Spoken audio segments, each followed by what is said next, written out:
This is Birthing at Home, a podcast. I'm Elsie, your host. I'm a home birth mum of 2 little boys, a doula in Melbourne supporting birth at home. I'm a mental health nurse and the co-creator of Home Birth Victoria. If you want to learn more about me, the podcast, or my work as a doula, check out www.birthingathome.apodcast. Before we begin, I would like to acknowledge the Wurundjeri people who are the traditional custodians of the land I'm recording on in Naarm, Melbourne, Australia.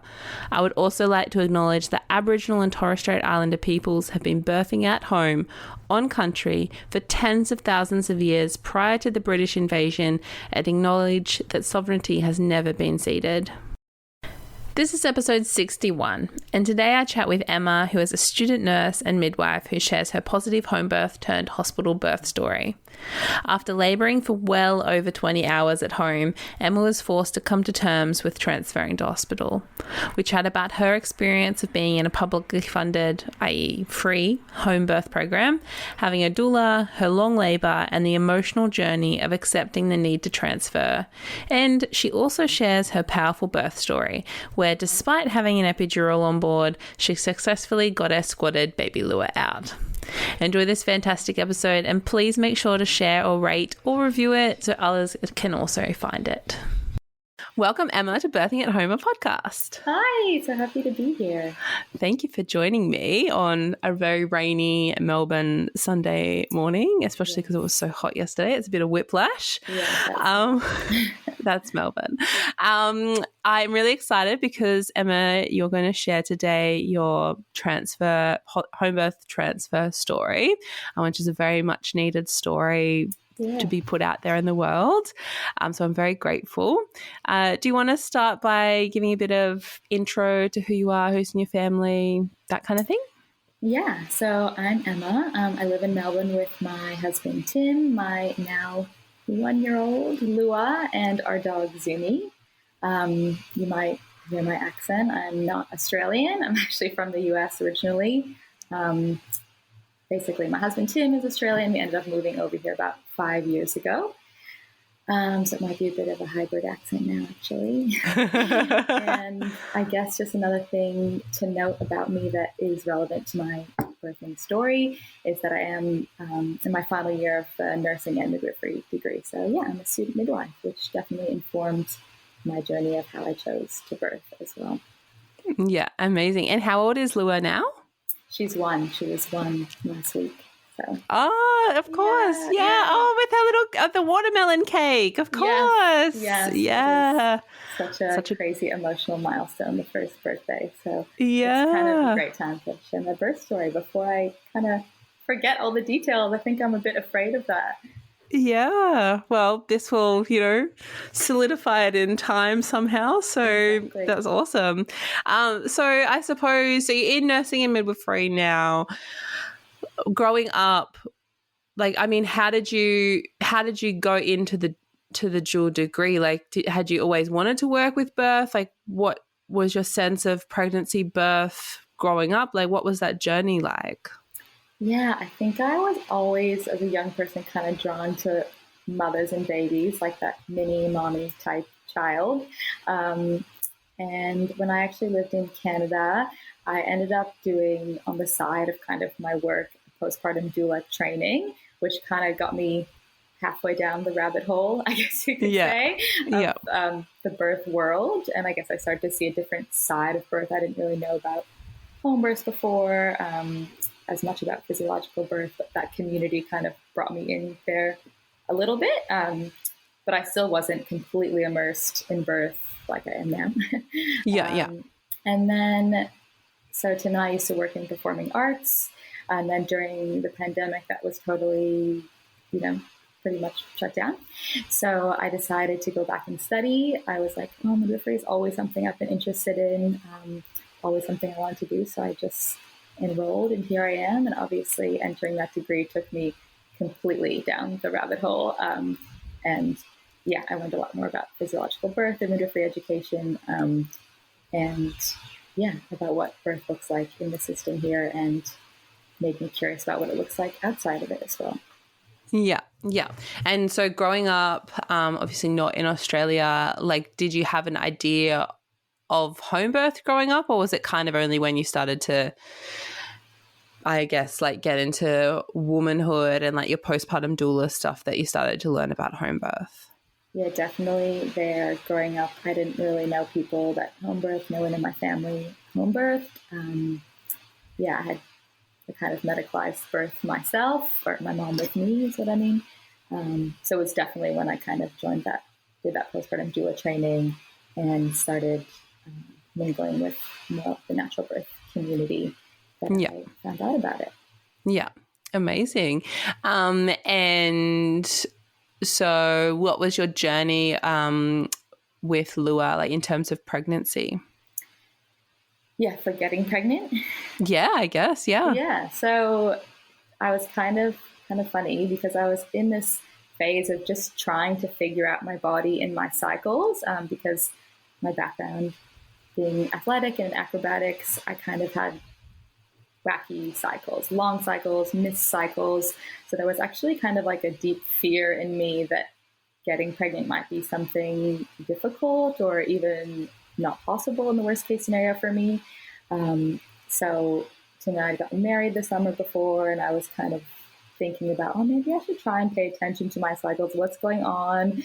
Should I see a naturopath maybe and just try and get them more regular if I want to conceive? And we were also thinking, when's the right time? We don't know. Is it now? Is it in a couple of years? And then before we could really think too hard, I fell pregnant. It was a relief in the sense that I was so grateful my body was capable of becoming pregnant and quite easily. So we were very happy. Yeah. And sorry, I just had like a very random memory because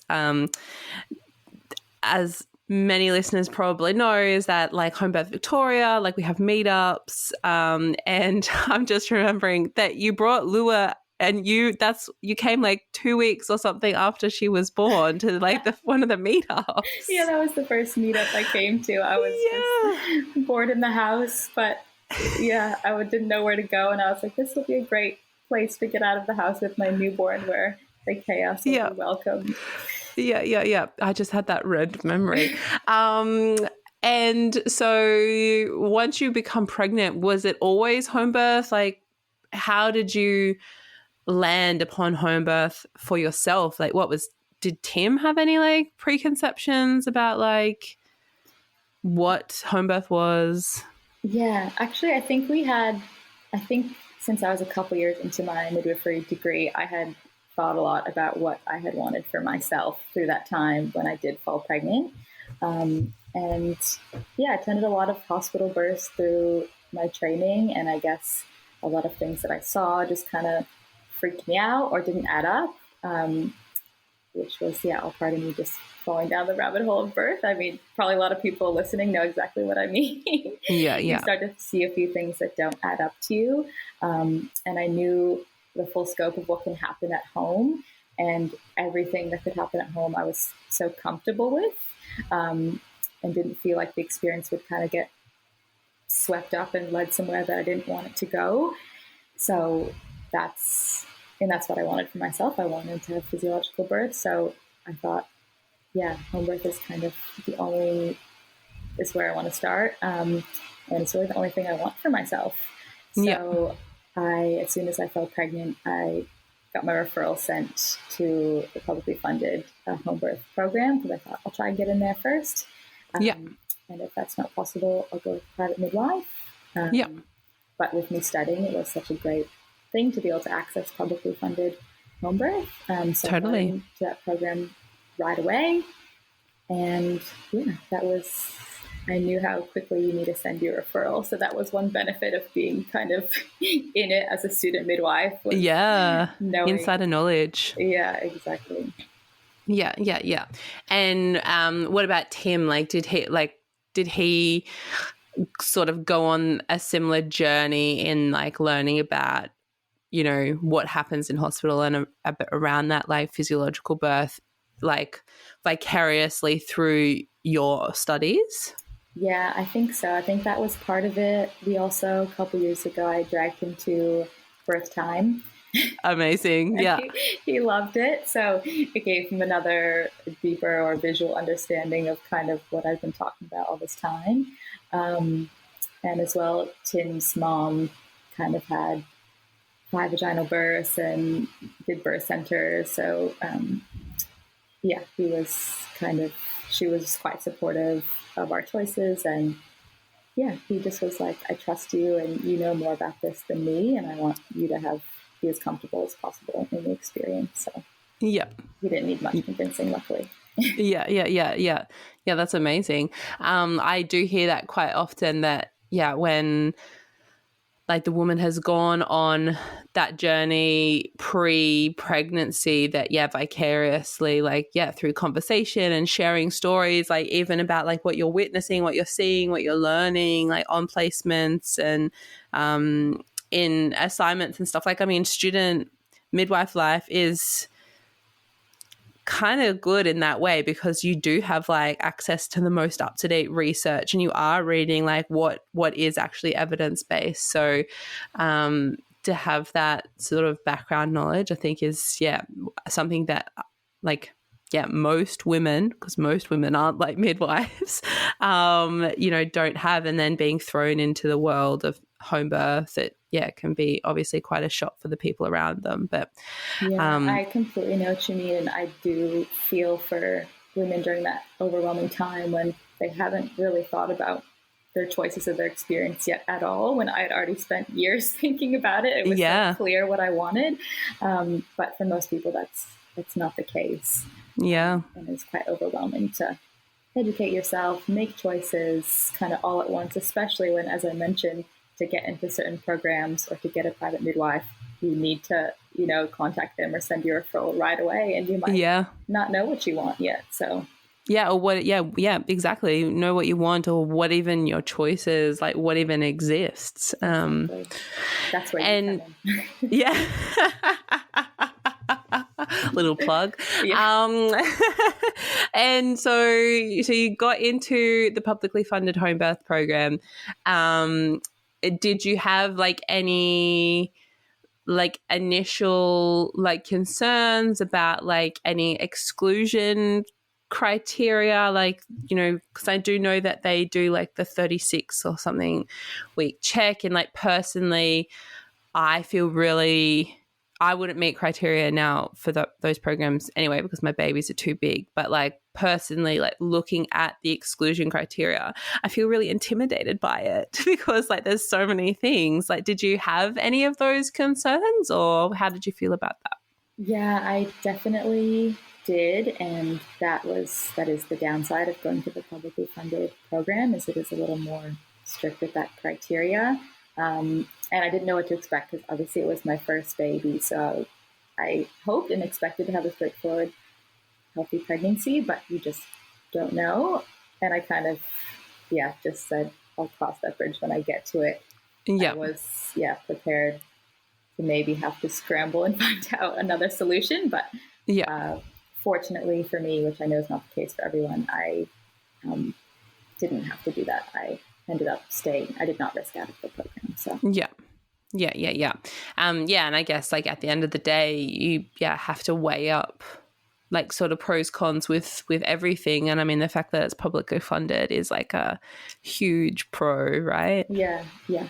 Definitely.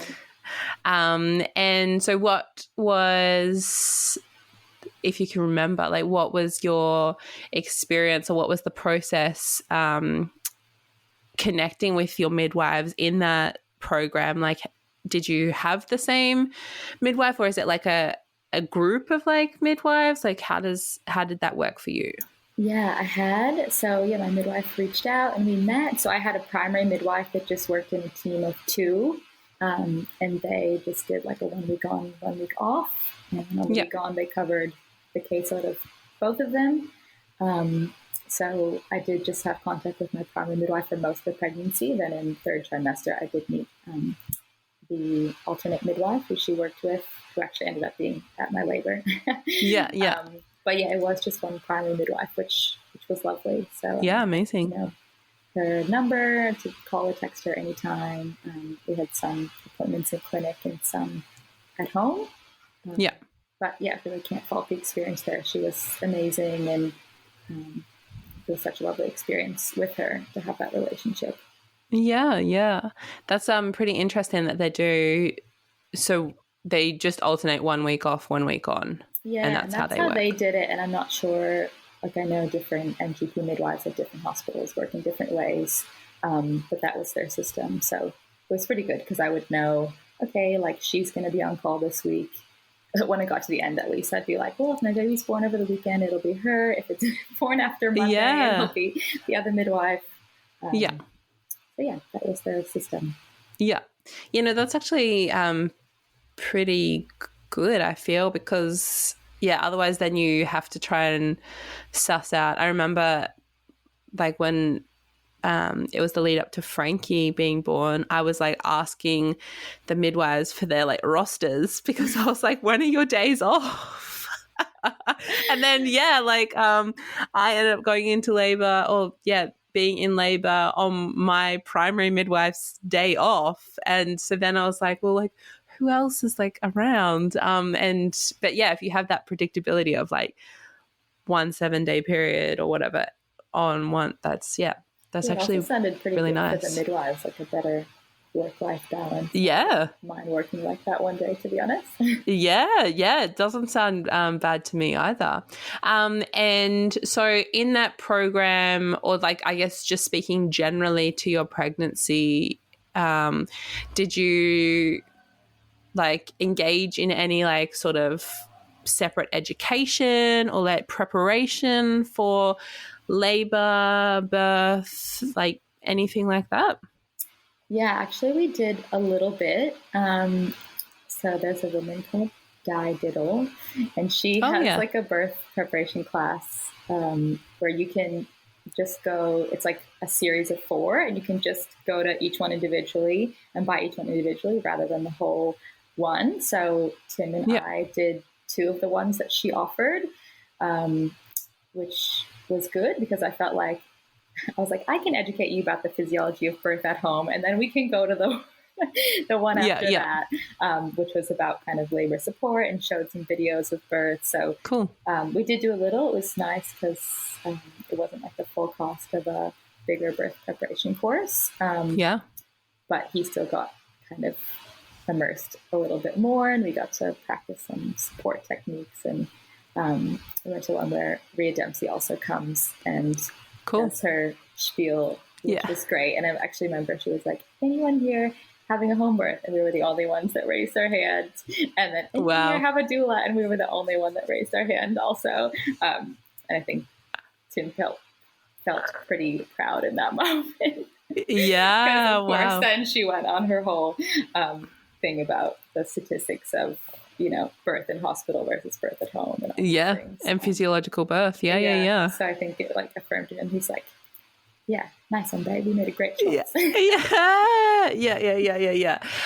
That's brilliant. And with like I know each publicly funded program is different, especially the newer ones, but with the program that you went through, like what kind of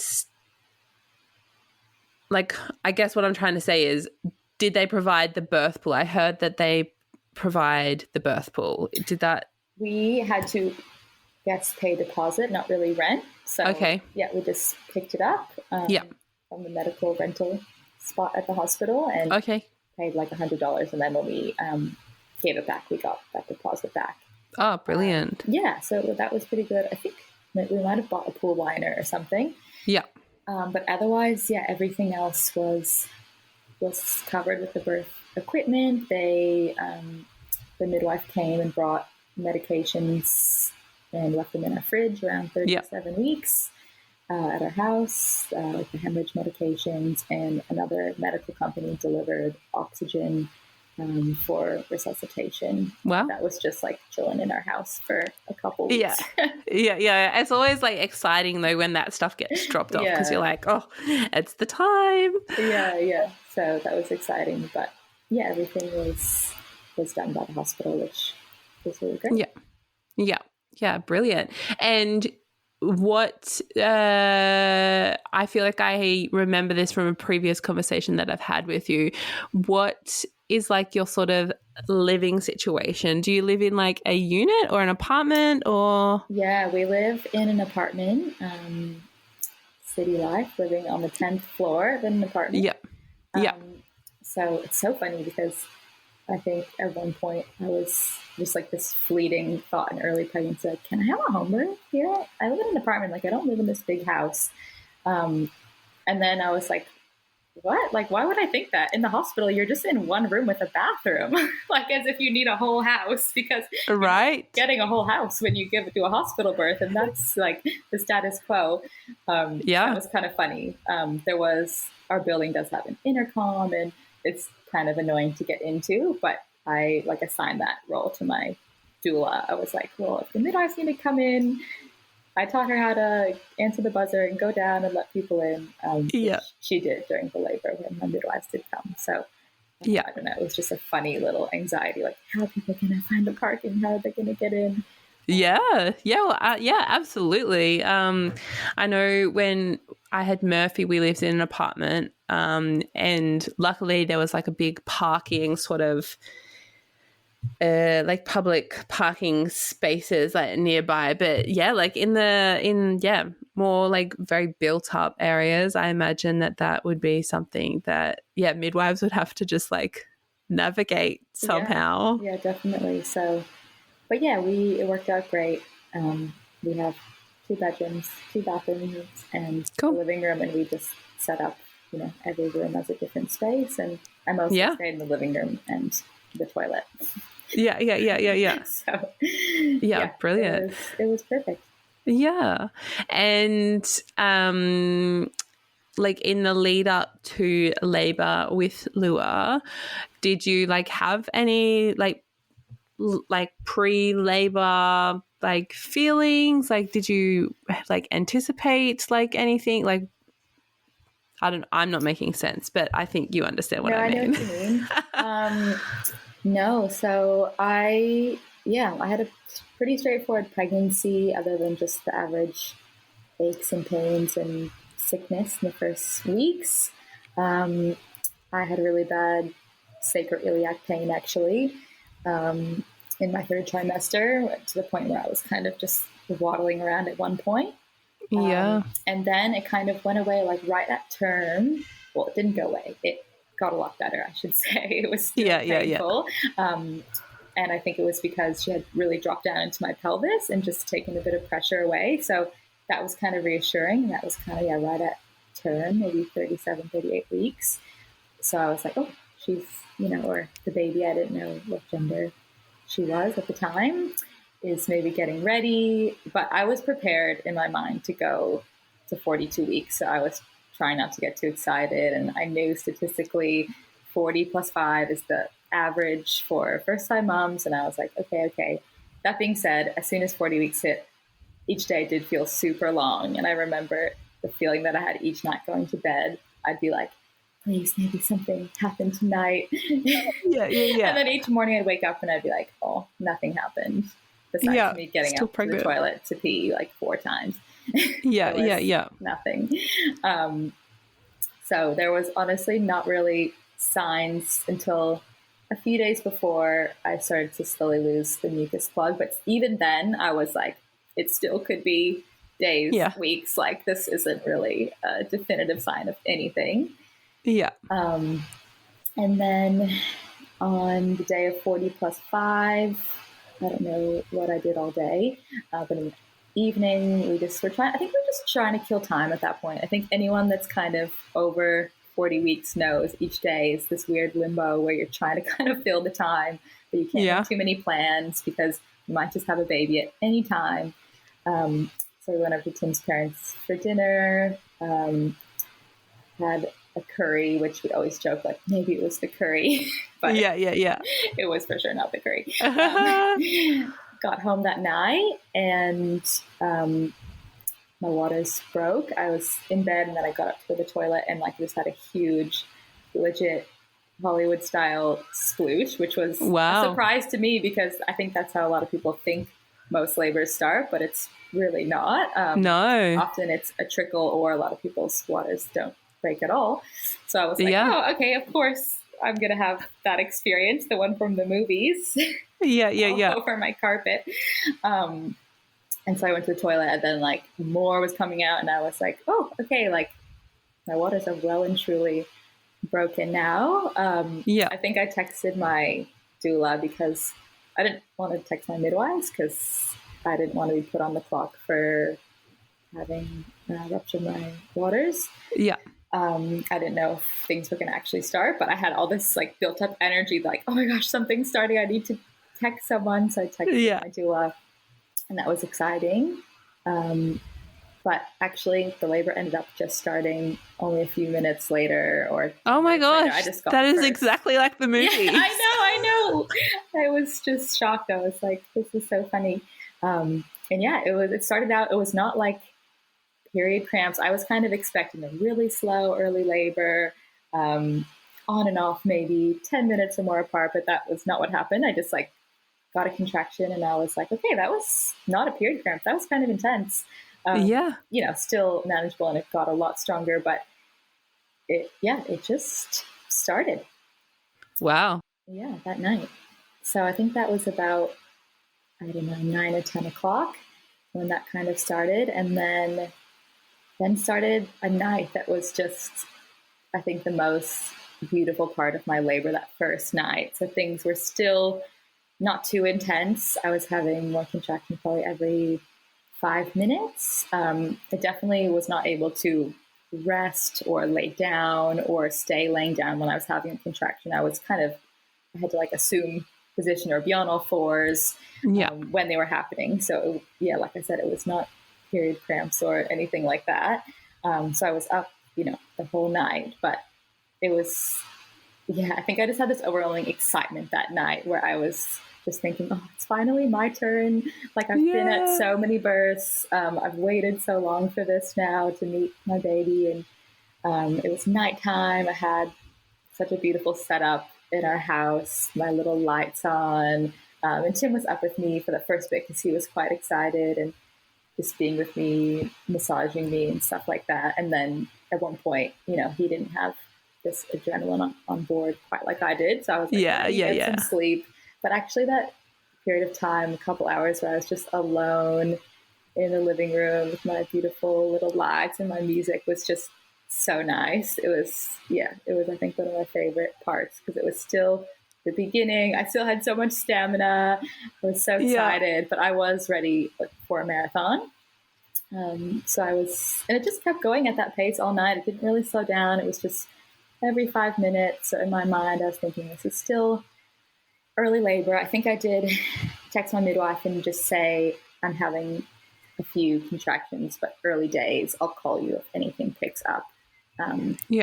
But I didn't have to that whole night. It was still just, every 5 minutes in the shower, use the TENS machine, just kind of trying to take it as easy as possible. But I was still vocalizing through all those contractions, and it was so lovely. But it was surreal when the sun comes up and you go, like every birthing person that's labored through the night, no matter what intensity, the sun comes up and you kind of go, okay, I'm kind of tired. What's happening? Yeah. What's happening? So I was like, okay, just got to keep going. Our doula then came over, actually. Oh, she's such an angel. And she just made us food. She put some congee on the stove. She made me the most delicious cacao. She sent him to the store. He walked the dog just to get some fresh air. And I think he had a little lay down as well, where she spent some time with me, helping me just move my body, massaging me, lots of bum jiggling, just feeding me, which was amazing. I always think I don't even know if we would have eaten if my doula hadn't been there. We would have eaten, but we were so well nourished. It was such a nice reset too, because we're like, okay, we've done this first night, but obviously there's still a lot to go. So she came and just nourished us for a couple hours, and then things were just exactly the same the whole time, just 5 minutes. And then I did ask her, I was like, okay, can you just help me do some classic also acrobat me. I was like, maybe just my body. I need to do some crazier things with my body to just get this baby in their position. So I had my birth sling and I was leaning into it, and we were doing a couple things, just trying to move my body, you know, sitting backwards on the toilet, doing leg up on my stools, lots of different stuff, just to see if that could get things long. I think then I was like, I need to be patient, but I kind of just want the labor to kick off now. Like I want it to be, I want to be roaring every 2 minutes because, you know, that's going to get my baby out, and these 5-minute contractions are not really going to do that. And so during the day, it didn't like really slow down. It just stayed the same. Yeah, it just stayed the same. So, we just kept plugging through. My doula went home midday maybe, because we were all kind of like, okay, it's not quite ready to be kicking off just yet. Just keep going, just keep waiting. Meanwhile, I was still leaking waters. Which I was like, oh, that's good. Like every time I do something, move my body differently, I'm like, maybe hopefully they are coming down a little further, and that's going to kick things off. And then finally, around sundown that night. So this was now like Sunday evening. So like 20 hours or so after my waters had gone, things finally started to escalate. So it all became kind of a blur. I didn't even have the thought to be like, yes, it's happening, because it was just, once it's happening, once you're in that full active roaring labor, you're not really thinking about anything. It's kind of this like trip, this like bubble you're in. So everything from there is a little bit blurry, but I think at one point I did say to Tim, like, I want our doula back. And then I think not long after that I also said, maybe I want the midwives. Because I was kind of feeling like, oh, what if I give birth quickly? I don't know why I had this feeling like, I was like, maybe I'm going to give birth super quickly once things are on, which couldn't be further from the truth when you hear my story, which is so funny. So, but Emma, I feel so exhausted for you.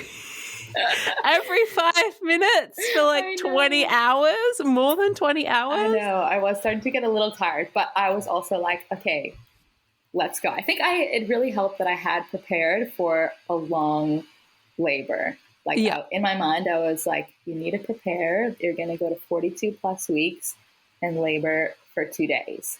Because that might happen. And it almost kind of did. I was 41 weeks and labored for 2 days. So, but that was very exciting that finally it was, 2 to 3 minutes apart, and it was really, much more intense. I was vocalizing before, but it was like, okay, it's really on now. So at one point, my doula came back, my midwives came. I remember it was dark by then, so it must have been 7, 8 o'clock or something by the time they came. I was in the bathroom, and I do remember kind of people coming in and knowing that they were there, and they came and said hello, and I do remember that. But I was just in there doing my thing, just roaring away. And then I started to have such intense pain, which no one really ever told me about, but down the front of my hips kind of. And I was like, oh, that is just awful. And all I wanted was just to get in the water. When that started, I was like, this is just so painful in the front here, down my legs kind of.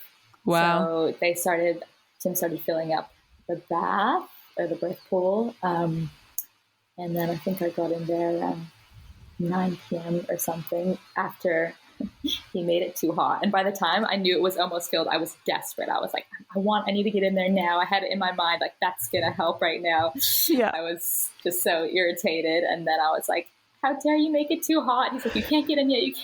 It's boiling. I made it too hot. Anyways, finally he got enough cool water in there.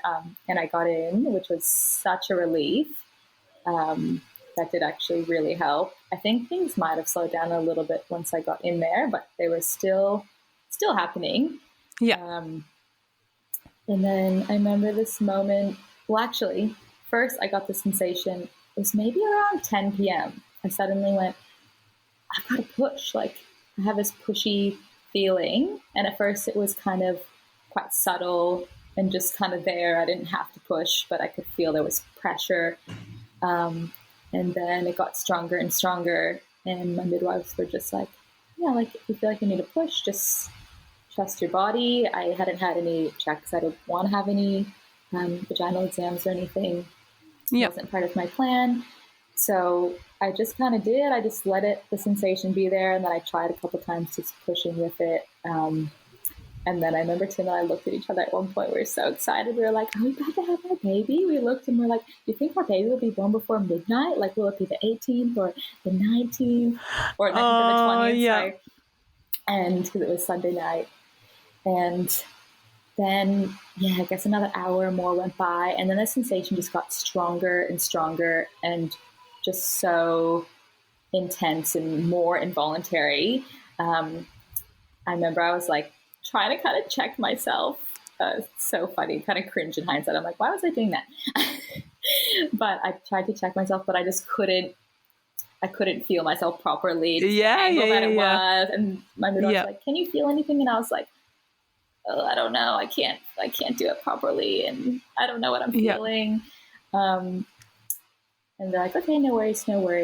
And then it just got so intense. And I was like, there was no signs. They were kind of holding the mirror at one point, like, oh, can we see the baby? Or, but I just then kind of started to get in my head a little. I was like, I don't think this is actually my baby coming out. And I think I said something like that in like a whiny. I was like, what if it's not? It's not the baby just being born. And they were like, okay, let's just get out. Let's do something else.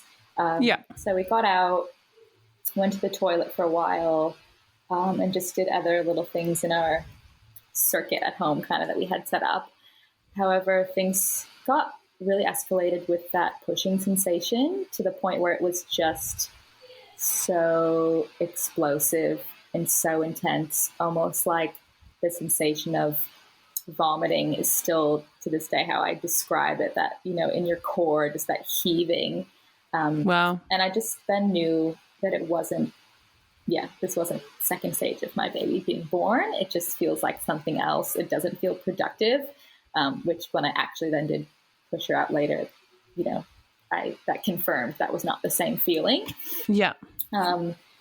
So I kind of voiced that to my midwives and they were like, okay, yeah. And honestly, it's a bit blurry, Elsie, but I'm trying to remember. I did have a vaginal check that I did ask for, but I'm trying to remember if it was then or a few hours later. Either way, we started what I call the spinning babies boot camp part of my labor around then, which was probably around, I don't know, maybe close to 11 or midnight at this point. Wow.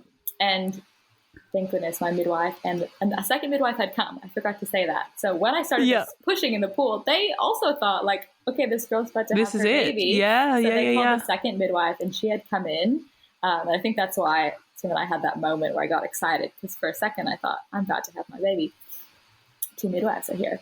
Anyway, so second midwife was also, along with the primary midwife, were both so knowledgeable about fetal positioning, spinning babies, stuff like that. So they had a little huddle, I think, with my doula, who also is a body worker and amazing with that stuff. And they were like, okay, these are the things we're going to try. And they're like, are you up for it? I was like, yes, whatever. Like, I'll do whatever. Put me in any position. Like, get this pushing, stopping, because I was really struggling with the pushing. It's one thing just trying to get through the sensation, the painfulness of the contraction, but the pushing is a more of a full body experience where it requires so much like strength in your core, and it was so exhausting. So I was like, let's go. So we were doing inversions, belly tilts, belly lifts. Tim was in there. Wow. Belly lifts for me. And then one of my favorite memories where I was just like, wow, midwives are amazing. My midwife was actually pregnant herself. She had a little bump. And then I was sitting backwards on the toilet and she was just pulling me backwards into her for these pelvic tilts to see if that could help the situation for a while. And I remember just having this lucid moment where I was like, oh my gosh, I can feel my midwife's like belly on my back. It's the middle of the night. She's just like pulling me into her, doing the physical labor. She just wants me to have this experience so bad too. Like I really felt like they were just on my side, just trying to, like it was a whole team, you know, there was the two of them, the doula, Tim, just like cheering me on through every inversion. And I was, pretty determined to do as much as I could. There was only one thing, the old flying cowgirl, that I just could not, like, I just sprung up. I was like in the position waiting for the next contraction. As soon as it came out, I was like, there's no way. Just got back on all fours. So I couldn't do that one. But, you know, we gave it a shot, and then we were, okay, the pushing was still just explosive, and I was just coping kind of less and less with that. And they were like, okay, like what should we try next? So we tried an in and out catheter at home, just to see if emptying my bladder, they were like, have you peed? And I was like, I don't know. I did once in the pool, you know, when you're an active labor, you're like, I don't even know. I tried and I couldn't. So they were like, okay, do you want to try this and just see if it can do anything? And in my mind, I was like, yes, anything that's, you know, lower intervention that doesn't really have risks to the baby. Like, let's try it. Like, what if that did make the difference? So we did that. It was a bit tricky, I remember. And laying on my back for even 30 seconds just felt like the worst thing in the world at that point. But we did that, waited a little bit. Unfortunately, that didn't kind of work. And then I think it was around 4 a.m. that we first started to all put transfer on the table. I think it was a conversation. Like, it wasn't my midwives really being like, I think we need a transfer. We kind of just had this huddle, and I was like, what do we do? Like, I'm just feeling, I don't know if I can go on with this pushing. Like, it hasn't stopped. It got to the point where I kind of even couldn't move. Like, every time I would even take a step, there would just be this intense pressure, like in my bum, and my core just heaving, taking my breath away. And they were like, well, there's, you know, we could transfer if that's something that you want. So I was like, okay, let's think about it. And then Tim and I had a little chat. And I think in my mind at that point, I had already been thinking about it for at least an hour before then. I was I think this is probably going to need to happen soon if nothing kind of changes. So I'm just feeling, I was just kind of at a breaking point, I guess, with that pushing sensation. And I felt like we had tried so many things to get the baby in a better position. I think I was aware in my midwife brain that this sensation of pushing was my baby being in a position that wasn't optimal for either of us, and something kind of needed to shift. And then, Tim and I had a little cry together because it was, you know, not what we wanted, and it was disappointing. The heart rate on intermittent auscultation had always been fine, and we knew that. So we weren't transferring for distress on the baby's part or anything like that.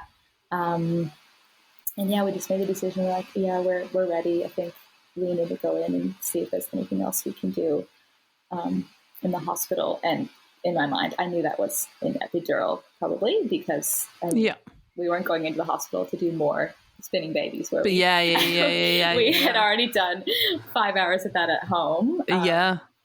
So they were like, okay. So it's just a very calm, like, packing up and making my way slowly with my, because every step was just so awful at that point, to the elevator, and then down to Tim's car. And then, when I say calm, I mean, like, there was no emergent rush, but I was still roaring, like screaming every single time, every 2 minutes. And I was like, you know, if anyone's ever had to even go to the hospital for a planned hospital birth when they're in that kind of roaring labor, you're like doing the math in your head suddenly. You're like, okay, we've got like 60 or 2 minutes between or whatever it is. How can I like make it there? Because I can't be having, it's like 4 a.m. I want to get to the car before the next contraction. So I did have that kind of insight to like, wow, that really is a downside of planned hospital birth, how you have to do that, like go to the hospital when you're already like this, because that was just awful. We got in the car. I was like on all fours in the front seat, just roaring, and Tim was just having probably the worst drive of his life. Just like, okay, drive swiftly but safely. Let's just get there. And my midwives went in their car and followed. I guess the benefit of the transfer in this publicly funded program was the midwives did do work for the hospital at the hospital. So there was no like handover to the hospital from the midwives. It was just kind of like a continuation of care. So my midwife was there and put a cannula in me. So that was really nice that I kind of felt safe there. There wasn't really many new people didn't come in, like no one really came in and bothered us. We just got set up. I was just laboring away. And as I said, we knew we were going in there to try see if the epidural would take away the sensation to push, which would just pained me so much because, that's everything I didn't want. But I had to kind of switch my view on it at that moment and just be like, okay, we're trying this. We're using it as a tool. It doesn't mean you're like too weak or you couldn't do it. We're just going to see if it can help this situation of stopping pushing.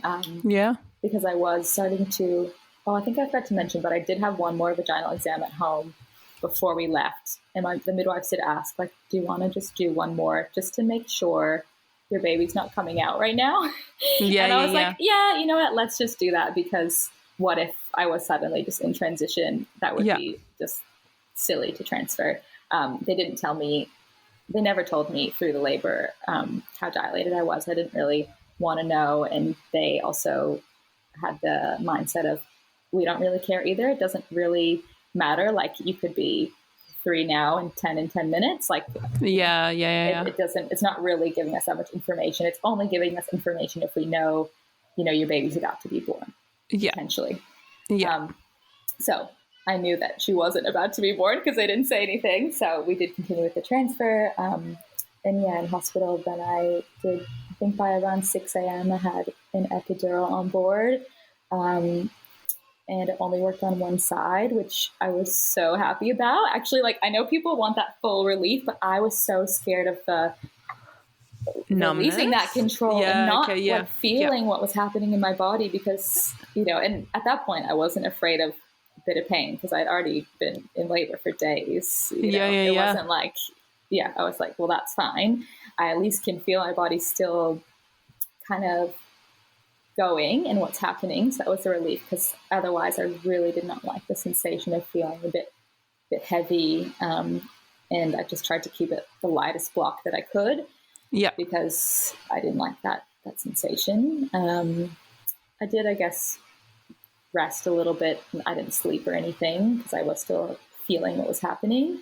And then within about 2 hours, I think I was not pushing anymore.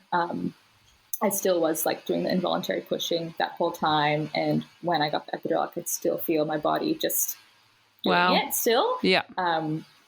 So that was, I guess, a relief. I was like, okay, well, at least I'm not doing this pushing anymore, because that was just so wild and unbearable.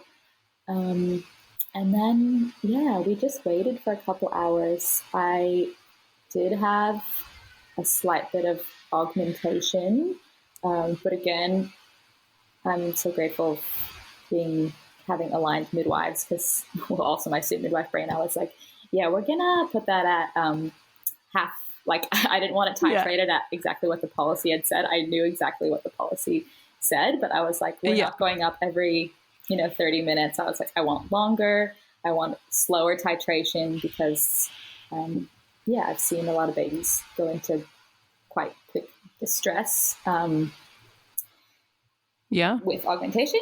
So Yeah, that was yeah. something I was aware of. I was kind of like trying to preserve the experience, and my midwives were also trying to do that with me, of kind of like, okay, even though this is not plan A, like we still are fighting for the next best outcome. So I was trying to keep my spirit alive, thinking that, because of course there was so much fear when we transferred, like on me and Tim's part. I was thinking, you know, I'm transferring to the hospital with a potentially malpositioned baby. Like what's going to happen? Is this going to be, you know, everything I didn't want, an instrumental birth or cesarean? Let's, you know, still try and do everything we can to have us close to the experience that we wanted, even though we know it's not going to be the home birth that we wanted. So that's what we did. And then I started shaking at one point, probably like midday or a little before, just my whole body, pelvis. And I just knew, I was like, I think this is like my body going through transition, which is a weird sensation to not be going through it kind of mentally, since I didn't have the full sensation, but my body still clearly was going through, having so much adrenaline from that pelvis opening all the way. And so I kind of was like, all right, I'm going to stop, like let the epidural wear off altogether now, for as long as possible, a couple hours, hopefully, so that I can have as much sensation as possible to push my baby out. Yeah.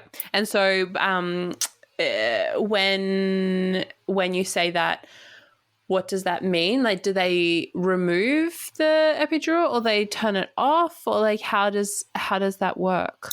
So it was, and in most hospitals that I've seen birth, it's a PCA. So they give you like first a loading dose, the anesthetist, and then afterwards it's just a button that you press. Yeah. That kind of tops it up. So if you stop pressing it, the block will become weaker. Like, not to say you'll get full sensation back and be walking around the room in 2 hours, but you will start to get more sensation as you stop pressing. So that was kind of my plan. I knew I wasn't going to be, you know, getting up and going back in the shower or anything, but I did not want to have a heavy block for pushing my baby out. Cool. I wanted to be able to move around as much as possible. So I did that, and then I did have a check at one point, because then I was, you know, I did have the epidural, I had the CTG on, I was getting vaginal checks, so I was kind of in that process. Unfortunately, my midwives were like, oh yeah, you're nearly fully dilated, and we'll wait a little while, we'll check again in a while, we'll give you time. And I think I just kind of pushed it out a little bit, because I was thinking I want to try and keep having this epidural wear off as much as possible.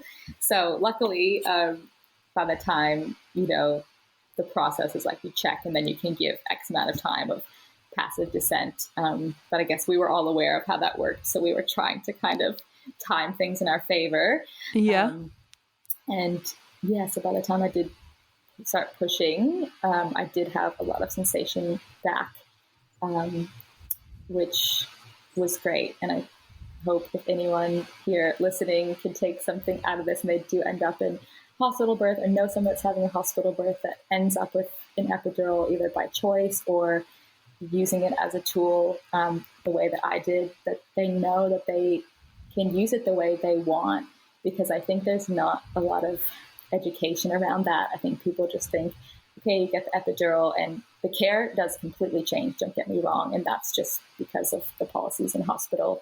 The care is completely different after an epidural.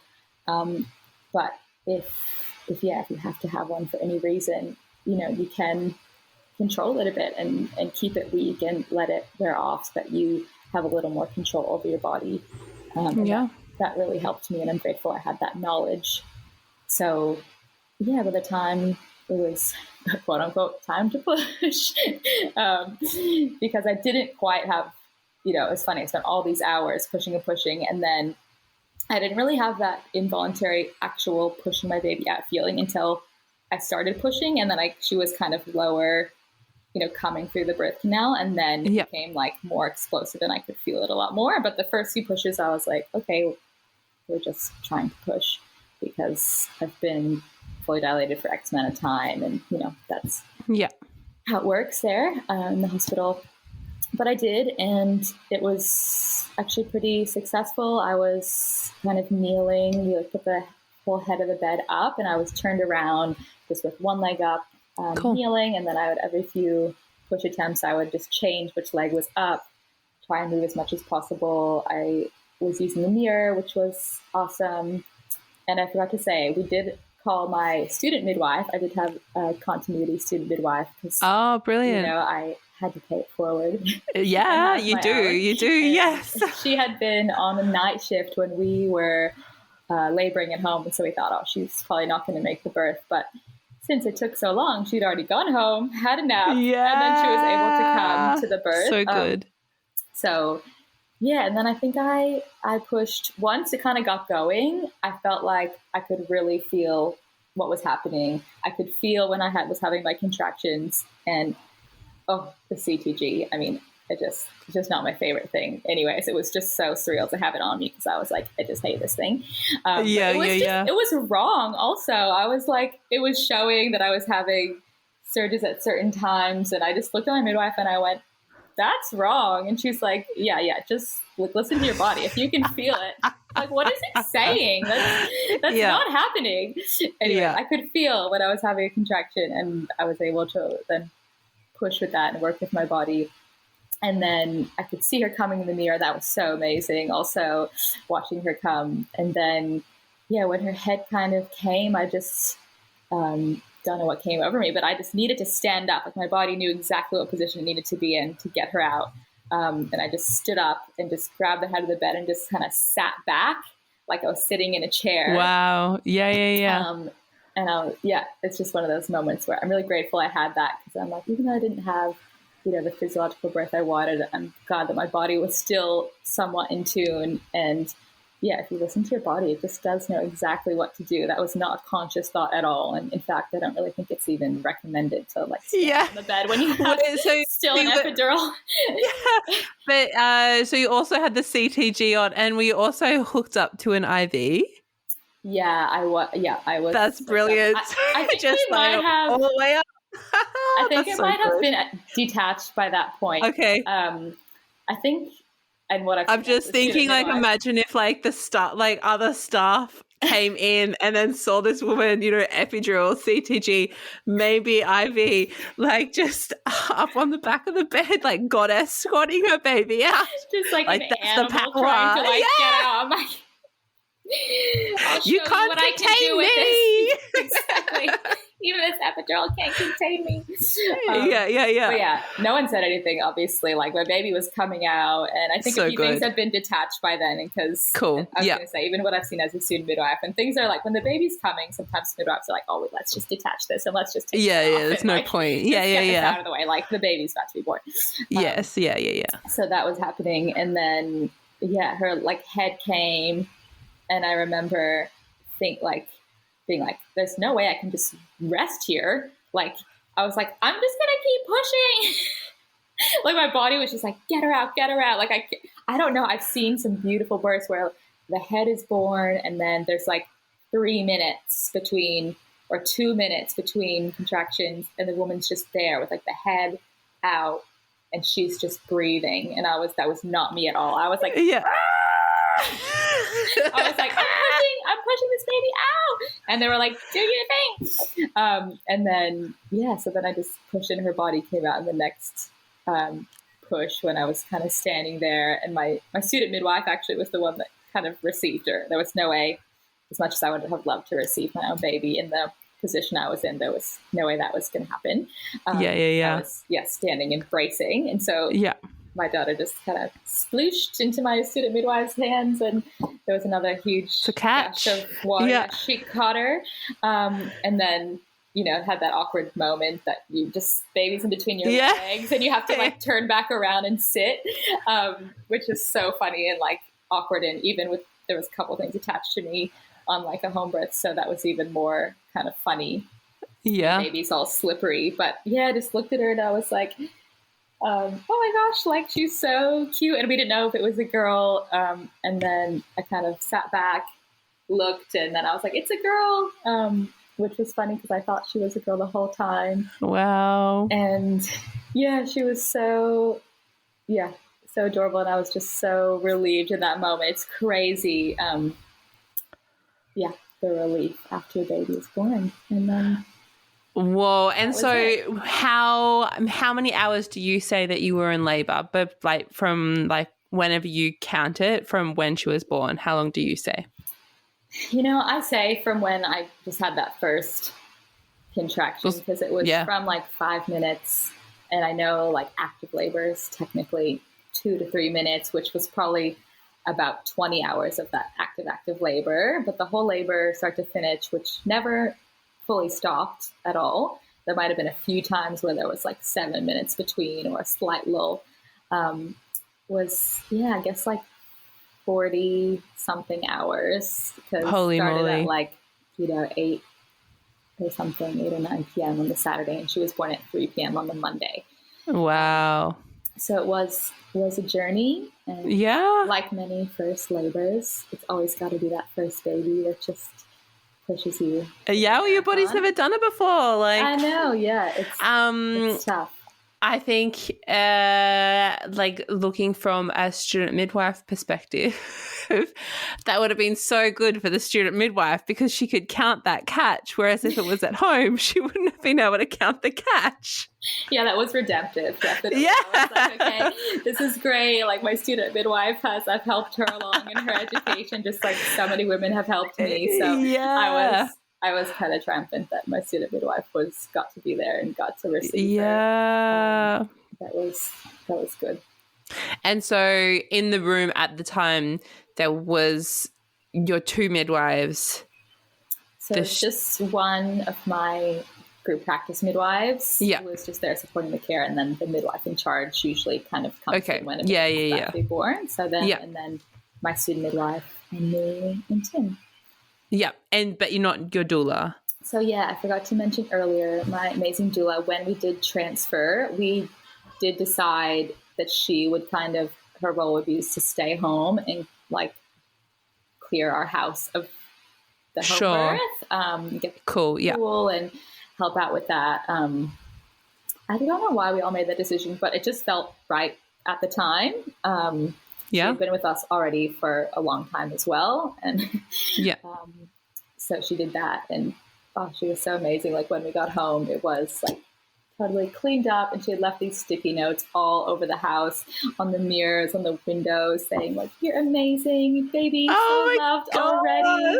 You're a badass." And I just burst into tears when I saw them when we got home. I was like, I think I actually said like, I want to, like, I was sad it was over, actually. I want to go back. I want to do it again, even though it wasn't the home birth we had planned. In the moment, I wasn't, of course, there is grief there that didn't eventuate. But I still would do it again, even if it ended up the same. Like, I did really enjoy my labor and birth, and I just felt so loved and supported. My doula was amazing. My midwife was great. Tim was great. I was being spoon-fed apples with honey on them in the pool. I was like a straight little goddess the whole time. So that's exactly what everyone wants in their labor. So I really, can't fault that. And looking back, I think I don't have any question in my mind of what it was that prevented us from having a home birth. Of course, I do wonder, what if we had waited 1 more hour? What if we had done 1 more inversion or something like that? But I think I never feel like it was because I was scared or unsupported, or I didn't have the right preparation or the right care, because I feel like all those things were exactly on point and exactly what I wanted. I do, feel like there was something about my pelvis and my body and my baby that was not working together like it should. But we'll never know, when a birth doesn't go to plan. But eventually, it did. Yeah, like it did. It did. Yeah. Yeah. And it was just that, yeah, like that's, yeah, I mean, you don't get to control when your body starts labor. You don't get to control when your waters spontaneously break. And like, when you've got that happening first, and then you're having like this movie moment where like it's straight into labor, like, yeah, I think you should be really, really proud of yourself, because that like I said, I was already feeling exhausted for you, like, and you were only halfway through, and then to have such a powerful experience where you felt like that, you know, you had the power to make decisions. You know, sure, it's not how you imagined, but you still had some control over your hospital experience, and then the continuity of care. Like, yeah, I feel really, yeah, like I guess like there's not many transfer stories out there. And I suppose like when I think about if I had to make that decision to transfer, I think that if I had have had the experience that you had, sure, grief at not being able to have what you had hoped for. But I think it's really positive from an outsider perspective. I think the experience that you had was really positive, and yeah, I think like, do you have any pictures of like that goddess of that squat on the bed? Because like, what could be more powerful than that? Like, you're I have one photo, but I think you nailed it when you said, yeah, that I was still kind of in control, in the sense that I still feel like when we showed up to the hospital, I had to kind of tell myself to stay in this mindset, because it was hard. I think when things don't go your way, sometimes you just want to be like, oh, well, you know, F it, like, this is not what we wanted. Just go with whatever they want us to do. But I think that really helped me achieve an experience that I can frame as positive, ongoing, that I showed up and we were still like, okay, like, what can we still do despite the situation? How can we still make it as good as we can? Yeah. And I think that came from me and Tim, and a combination of, you know, midwives that were aligned with us that kind of got it. So yeah, I guess that's my takeaway. And that home birth it was very humbling. Don't get me wrong. In my, you know, here I was like student totally, being like, well, if people just do the right preparation and have the right care, like things will just be, you know, fine, and the baby will just be born. And that's not always the case. I know lots of other people that have had transfers as well, positive and less positive as well. But actually coming to the Home Birth Victoria meetup that first time postpartum was also very healing for me, because I was like, okay, I can still identify as a home birther, because it really is just a way of thinking whether or not your baby was actually born at home or not. It's, you know, everyone that chooses a home birth that goes into it for usually a number of reasons, like the same reasons. And, you know, a lot of times that works out, and that's amazing. And I hope that'll be my experience next baby. And the times that it doesn't, you can still identify as a home birther for those reasons, you know? Yeah, absolutely. And it makes me so sad that, like I hadn't even thought of it. Like even like reaching out to publicly funded home birth programs, being like, oh, hey, like Home Birth Victoria exists. And then like one midwife came back and said, oh, like we just didn't know whether to promote it, like whether women from publicly funded home birth programs were like welcome. And I was like, everyone's welcome. That makes me so sad. And then to also hear a similar thing with like transfer, like mums that have transferred, like, yeah, like it's home birth is the values. Like, yeah, like you said, people that choose to have home birth don't do it like just on a whim, just because like, you know, like it's a very intentional choice to plan and have a home birth. Yeah. So if you're in Victoria, if you're in if you're listening wherever you're listening, I really don't think there would be any home birth groups that, freaking hope not, that would exclude women that had, chosen to or had to transfer. So I'm really grateful that you've shared your story, and I'm really happy that you feel comfortable to come along to the meetups because, your story is really valuable as well because it shows that you can still have a vaginal birth. It's I think transfer stories are sometimes painted in that way, the few that are out there, that once you enter into the hospital, your power is kind of stripped away and you sort of just get pushed along this conveyor belt and but that doesn't really sound like that was your experience. So I think that's a fantastic story and lots of lessons. Yeah, I think it was. Yeah, thank you for share it. Yeah. Do you have anything even thinking about the processing of all of this in, the past almost to the day 12 months, do you have anything to add or that you wanted to say or mention? You don't have to, but. I think I said most of it already, that that home birth is a mindset. Everyone that's out there that's had a transfer, I see you. There's grief there that we didn't have, the birth that we planned for, and no matter how your birth ended up, I know other people have had transfers and have not had as positive stories as the one I'm sharing today. So I see you guys, and I worked so hard for that birth though, and I hope that paves the way for my next birth. That is I guess the triumphant part of it for me, that I'm okay, you know what? And someone said to me, they're oh, well, how lucky is your next baby, that you worked so hard to achieve that vaginal birth, paving the way for them. And I was you know what, you're right. I can frame it like that, and see another positive out of it in that sense as well. But next baby will be born at home. That's awesome. Thank you so much, Emma. All right. Thanks, Elsie.